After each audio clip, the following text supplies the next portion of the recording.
Good morning. How are you?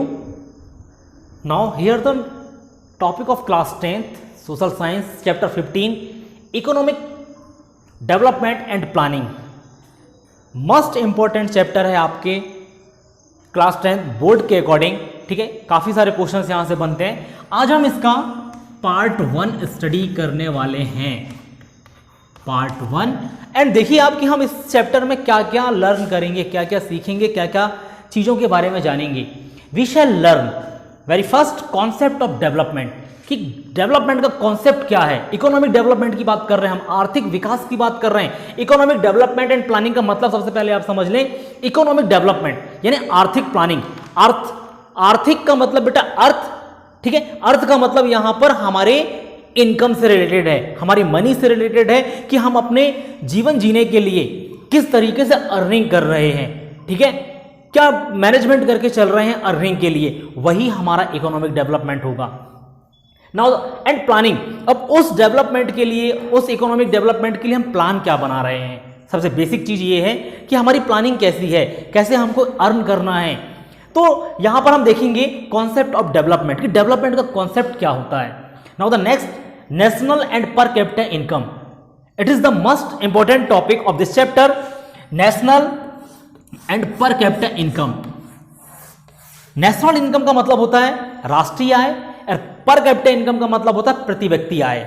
Simple सा फंडा यह है बेटा कि नेशनल आय में जो हमारी नेशनल इनकम जो होती है उसमें यदि हम टोटल पॉपुलेशन को डिवाइड कर दें तो हमको पर कैपिटा इनकम मिल जाएगी.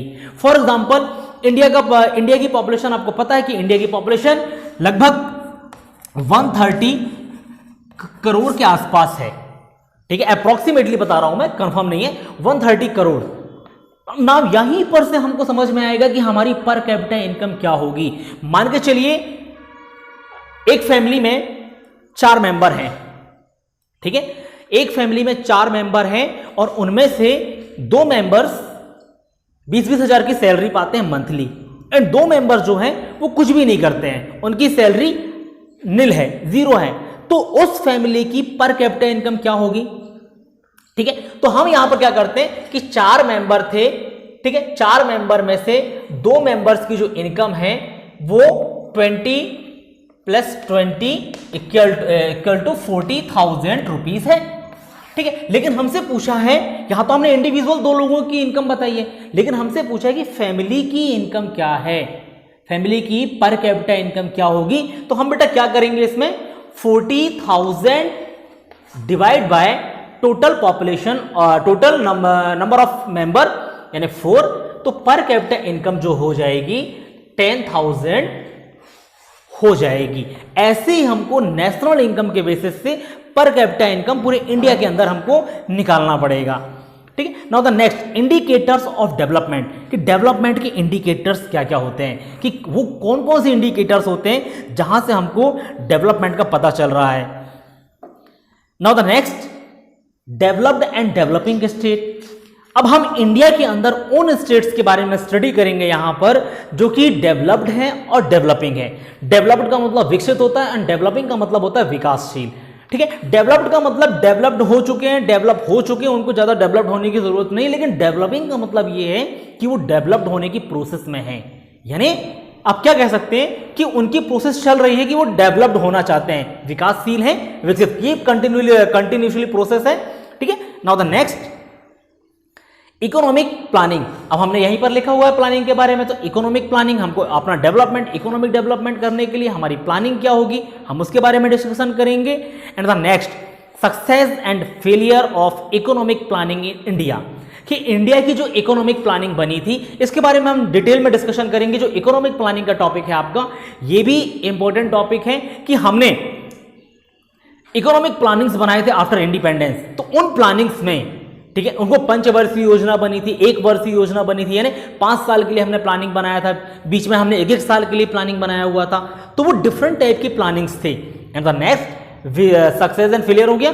नाउ द लास्ट टॉपिक जो होगा इस चैप्टर का वो होगा विजन इंडिया 2020, कि 2020 में हम इंडिया को किस तरीके से देखते हैं. तो ये हमारा विजन होगा. तो हमने इंट्रोडक्शन देख लिया, हमने हर एक टॉपिक को एक समराइज कर लिया है। अब हम इनकी डिटेलिंग करने वाले हैं। सबसे पहले मैं आपका इंट्रोडक्शन बताता हूं। इसमें लिखा है कि in modern age everyone desire to have a house to live, food to eat, cloth to wear and facilities like education and health for their children, but all this is possible only when they get employed so that they can earn enough and thus can fulfill their needs. Very first, our basic needs. Which is our basic needs? रोटी, कपड़ा और मकान। Food, cloth and shelter is our basic needs. And ये needs कब fulfil होंगी? When, जब हम employed होंगे, जब हम वर्क करेंगे, तभी हम यहां पर एम्प्लॉयड हो सकते। कह सकते हैं व्हेन कोई भी व्यक्ति है वो इन नीड्स को कैसे फुलफिल करेगा? When they get employment so that they can earn enough and दस कैन फुलफिल देयर नीड्स। कि जब वो एम्प्लॉयज होंगे, ठीक है, एम्प्लॉयड होंगे, कहीं जॉब करेंगे, तब उनको जो अर्न होगा पैसा, ठीक है, उसके बाद इनफ मनी वो अर्न करेंगे, उसके बाद फिर वो इन नीड्स को फुलफिल कर सकते हैं। लेकिन बेसिक नीड्स में अब हमारे साथ कुछ और चीजें जुड़ गई हैं, जहां पर हमारे लिए बेसिक नीड्स में health facilities and education facilities हैं कि हेल्थ के साथ साथ एजुकेशन फैसिलिटीज हमको प्रोवाइड होनी चाहिए। ये भी हमारी बेसिक नीड्स है। कभी भी हम बीमार पड़ जाते हैं, ठीक है, तो ये सारी चीजें हमारी बेसिक नीड्स में आती हैं। नाउ अब ये एक इंट्रोडक्शन था कि जहां पर ये बताया गया कि आप अपने नीड्स को फुलफिल कैसे कर सकते हैं कि व्हेन वी गेट एम्प्लॉयड, जब हम एम्प्लॉयड होंगे या एम्प्लॉयमेंट हमारे पास होगा, तभी तो हम अर्न करेंगे, तभी तो हम अपने नीड्स को फुलफिल कर सकते हैं। नाउ कॉन्सेप्ट ऑफ डेवलपमेंट, अब हम इस चीज पर फोकस करेंगे कि डेवलपमेंट का कॉन्सेप्ट क्या होता है। Now in ancient time India was known as the golden sparrow. Golden sparrow means सोने की चिड़िया। कि भाई हम एंशिएंट टाइम में इंडिया को गोल्डन स्पैरो कहते थे, यानी सोने की चिड़िया कहते थे। तो क्या रीजन था? What is the reason behind this कि we called India as a golden sparrow? कुछ तो रीजन रहा होगा, ठीक है। उसके बारे में लिखा कि it means that at the time India was a prosperous and developed country, कि उस समय इंडिया एक प्रॉस्पेरस के साथ साथ डेवलप्ड कंट्रीज भी थी। Now here the economy was mainly based on simple living, hard work and mutual brotherhood. Sufficient food grain were obtained from fertile land and cottage and rural industries made their living easy। यदि हम आज के समय में देखें, ठीक है, तो इन्होंने बोला है कि here the economy was mainly based on simple living, कि आज की जो इकोनॉमी है बेसिकली सिंपल रहने पर जोर डाल रही है कि हमको सिंपल लिविंग कैसे करनी है, नाउ हार्ड वर्क कैसे करना है, एंड म्यूचुअल ब्रदरहुड यानी आपसी भाईचारा हमको बना के रखना है। Sufficient food grain were obtained from fertile land and cottage industries made their living easy। कि sufficient food कैसे मिल रहा है, ठीक है, जब हम क्या कर रहे होंगे, ग्रेन ऑब्टेन कैसे करेंगे, फर्टाइल लैंड पर खेती करेंगे, तब तो हमको सफिशिएंट फूड्स मिल सकता है, ठीक है। और इंडस्ट्रीज, कॉटेज इंडस्ट्रीज की बात कर रहे हैं। Now the next, trade was done on large scale with people that the state and village were happy and prosperous. कि जब ट्रेड आपका अच्छा होगा किसी दूसरे कंट्री के साथ, दूसरे स्टेट के साथ, ठीक है, आपका व्यापार अच्छा चलेगा, तो वैसे भी आपके पास पैसे अर्न होने लगेंगे। तो वही बोला है कि trade was done on large scale with people that the state and village were happy and prosperous. कि लार्ज स्केल पर ट्रेड किया जा रहा है, व्यापार किया जा रहा है। Now the next, in ancient time under economic development along with materialistic facilities, human values were also given importance place.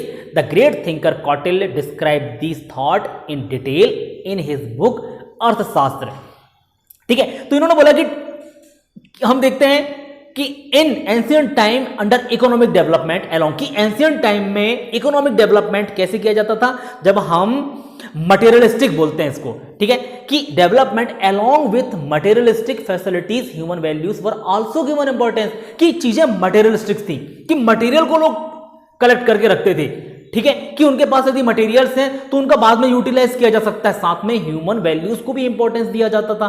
यही इकोनॉमिक डेवलपमेंट का सिंबल था एंशिएंट टाइम में, ठीक है। इसके बारे में जो ग्रेट थिंकर है कौटिल्य, जिन्होंने अर्थशास्त्र नाम की बुक लिखी है, उन्होंने टोटली डिस्क्राइब किया है। And now in ancient time a special place was given to materialistic prosperity under economic development at global level। कि ग्लोबल लेवल यानी वैश्विक लेवल पर मटेरियलिस्टिक को इकोनॉमिक डेवलपमेंट का एक बेस बताया था, ठीक है। एंशिएंट टाइम की बात कर रहे हैं हम कि मटेरियलिस्टिक का मतलब क्या होता है, मटेरियल्स को जोड़ के रखना, ठीक है, फिर बाद में वक्त आने पर उनका यूटिलाइज करना। आज हम क्या करते हैं, पैसों को जोड़कर रखते हैं, पहले लोग मटेरियलिस्टिक थे, मटेरियल को कलेक्ट करते थे, आज हम पैसों का स्टोरेज करते हैं कि हमारे पास पैसे होंगे तो हम आगे चलकर बहुत कुछ कर सकते हैं। स्टोरेज ऑफ मनी आप इसको कह सकते हैं। Now the mercantile thinkers, mercantile thinkers का मतलब बेटा व्यापारिक सोच वाले लोग थे जो व्यापार पर ज्यादा जोर देते थे। Mercantile thinkers of Germany and French considered gold and silver as the basic of development, basis of development. कि जो मर्केंटाइल थिंकर्स थे, व्यापारिक सोच वाले जो थिंकर्स थे, ठीक है, उनका जो मानना था वो इकोनॉमिक डेवलपमेंट कब मानते थे कि when you have gold and silver, कि आपके पास जब गोल्ड एंड सिल्वर होगा तो इनको बेसिक डेवलपमेंट का इन्होंने बेसिस माना हुआ है। Now the concept of development kept on changing with time, जो कॉन्सेप्ट था वो टाइम के साथ साथ चेंज होता गया। किस चीज का? इकोनॉमिक डेवलपमेंट का जो कॉन्सेप्ट था वो टाइम के साथ साथ चेंज होता गया। ठीक है, यहां पर आपके बारे में आप देख सकते हैं, लिखा होगा आपकी बुक में कि according to classical economist Adam Smith, economic development has been defined as increase in goods and service of a country. देखिए कॉन्सेप्ट पढ़ रहे हैं हम, एंशिएंट कॉन्सेप्ट क्या बता दिया मर्केंटाइल थिंकर्स ने कि गोल्ड और सिल्वर का कलेक्शन आपके पास होगा तो इकोनॉमिक डेवलपमेंट आपकी हो रही है। नो, जब हम मॉडर्न इसकी बात करते हैं, ठीक है, क्लासिकल इकोनॉमिक जो थिंकर्स थे एडम स्मिथ, आपने काफी बार नाम सुना होगा एडम स्मिथ का कि बहुत बड़े इकोनॉमिस्ट माने जाते थे। उन्होंने इकोनॉमिक डेवलपमेंट के बारे में क्या कहा? उन्होंने इकोनॉमिक डेवलपमेंट के बारे में डिफाइन क्या किया है कि increase in goods and service of a country, कि जब किसी कंट्री में गुड्स एंड सर्विस इंक्रीज होंगी, ठीक है, यानी सेवाएं और वस्तुएं जब ये इंक्रीज होंगी तो वो कंट्री ऑटोमेटिक डेवलप्ड कंट्री बनने की कगार पर आ जाएगी। ठीक है, Karl Marx considered economic development as the establishment of socialism, and Karl Marx ने एक अलग सोच बताई कि इकोनॉमिक डेवलपमेंट का, कि उन्होंने बोला कि सोशलिज्म होना चाहिए, यानी समाजवाद, अच्छे से समाजवाद का विकास होना चाहिए किसी भी कंट्री में, तभी इकोनॉमिक डेवलपमेंट हो पाएगा। देखिए सोशलिज्म, समाजवाद कहने का मतलब ये कि समाज में सारे लोगों को इक्वलिटी होनी चाहिए। ठीक है, किस चीज पर इक्वलिटी होनी चाहिए? इकोनॉमिक इक्वलिटी होनी चाहिए, तभी सोशलिज्म अच्छे से स्टेबल हो पाएगा। Now J.S. Mill's opinion about economic development is totally different. He considered economic development as to follow the principle of cooperation for welfare of the people and economic development. ठीक है, J.S. Mill ये दूसरे thinkers थे जिन्होंने एक नया concept दिया economic development का, जिनकी सोच सबसे अलग थी।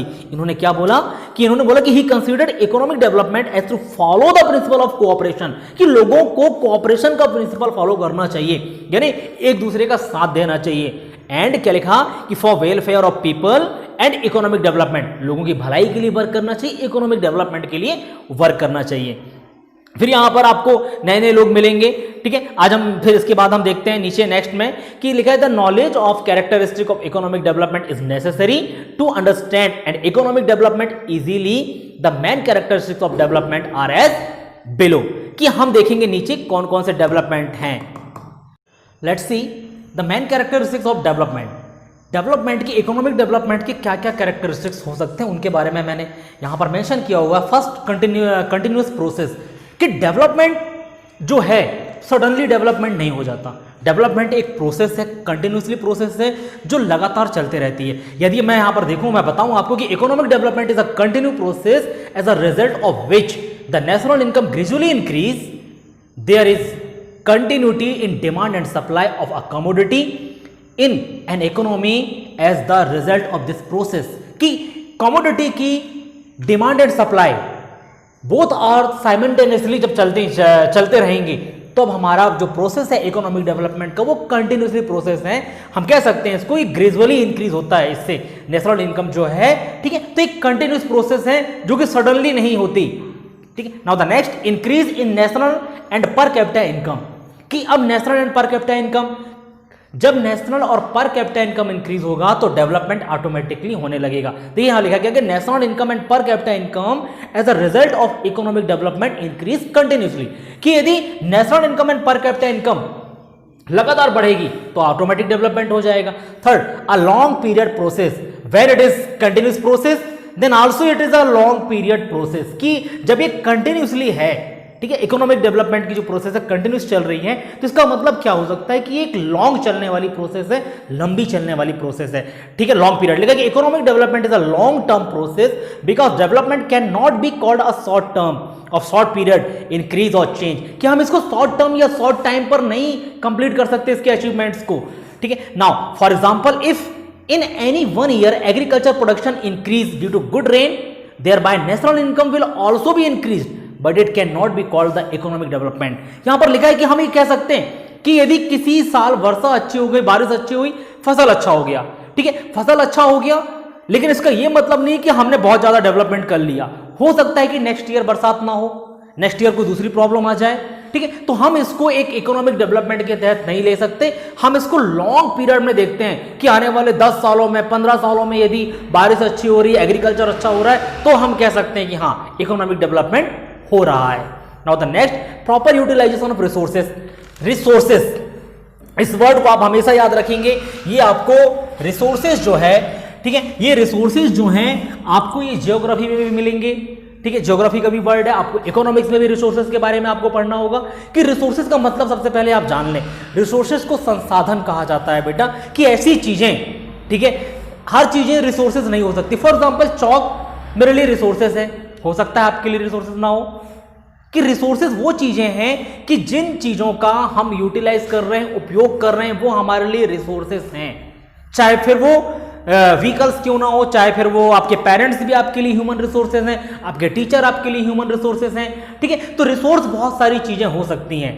तो रिसोर्सेज का यूटिलाइजेशन कैसा होना चाहिए, तो यहां लिखा है कि proper utilization of resources. In economic development all the resources available in the country are utilize efficiently. जब हम इकोनॉमिक डेवलपमेंट की बात करते हैं तो हमको रिसोर्सेज बाहर की कंट्री से नहीं मंगानी है, हमको रिसोर्सेज उन रिसोर्सेज का यूज करना है जो हमारी कंट्री में अवेलेबल हैं और प्रॉपर मात्रा में हमको उनका यूटिलाइज करना है और उनसे हमको अपना वर्क चलाना है। ये नहीं कि कोई चीज हमारे पास नहीं तो हम बाहर की कंट्री से बुला के उसका यूटिलाइज कर रहे हैं, ये डेवलपमेंट का आधार नहीं होगा। Now the next, improvement in standard of living and social welfare, कि जब ये सारी चीजें अच्छे से होंगी तो हमारा जो लिविंग ऑफ स्टैंडर्ड है, स्टैंडर्ड ऑफ लिविंग इसको कहते हैं, वो इंप्रूव होगा। लिखा कि in economic development the standard of living of the common people improves due to increase in per capita income, कि जब पर कैपिटा इनकम इंक्रीज होगी तो ऑटोमेटिक जो स्टैंडर्ड ऑफ लिविंग है वो मेंटेन होता रहेगा।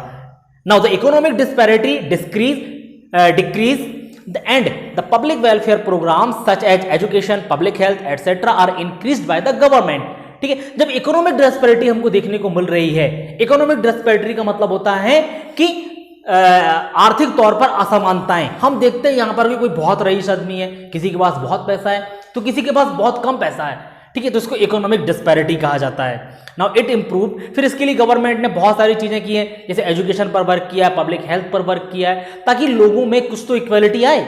Now are increase by the government, it improves the standard of living of people, increase in the income of a country and its people. It is the result of economic development which are known as national income and per capita income, ठीक है। तो ये जो